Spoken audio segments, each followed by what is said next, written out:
যুগের পর যুগ ঠিক এইভাবেই সাক্ষাৎ হতো পিতা শক্তির সঙ্গে মাতা শক্তির।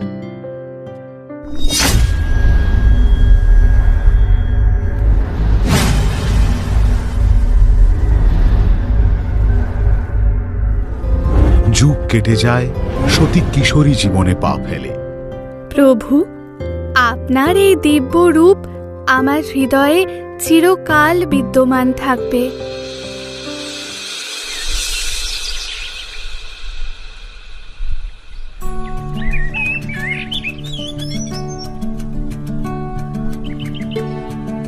সত্যি, এই আকন্দ ফুলের মালা তুমি কার জন্য গাঁথছো? আমার দেবতা মহাদেবের জন্য সখী। সুন্দর হয়েছে না? মহাদেব আকন্দ ফুল বড় ভালোবাসেন। আমি নিজের হাতে এই মালা মহাদেবকে পরিয়ে দেব। কিন্তু সত্যি, এখানে তো মহাদেবের কোনো মূর্তিই নেই। তুমি কিভাবে এই মালা মহাদেবকে পরাবে? মহাদেবকে মালা পরানোর জন্য আমার কোনো মূর্তির প্রয়োজন হয় না সখী। মহাদেবের প্রতি আমার ভালোবাসা ও ভক্তি যদি সত্যি হয়, তবে এই মালা ঠিক তার যোগ্য স্থান পাবে।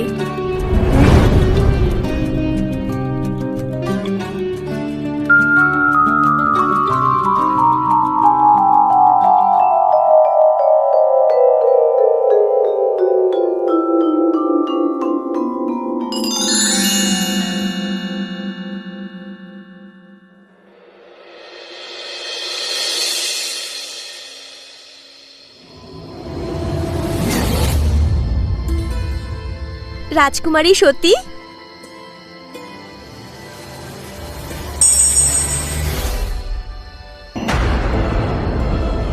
সতী, তোমার এই রূপ চন্দ্রমুখীর ন্যায়।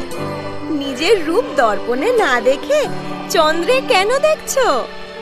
কারণ চন্দ্রের বুকে আমি আমার প্রাণের মহাদেবের রূপ দেখতে পারি।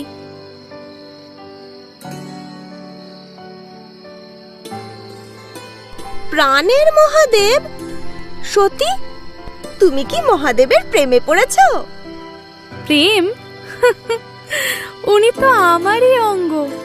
আমার হৃদয়ের প্রতিটা হৃদস্পন্দনে উনিই তো জড়িয়ে আছেন।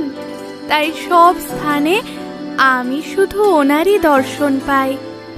একবার ভেবে দেখো রাজকুমারী, কোথায় তুমি দক্ষরাজ প্রজাপতির রাজকন্যা, আর কোথায় সে একজন বৈরাগী? তোমার সাথে কি তার তুলনা হয়? হ্যাঁ সখী, ঠিকই বলেছ।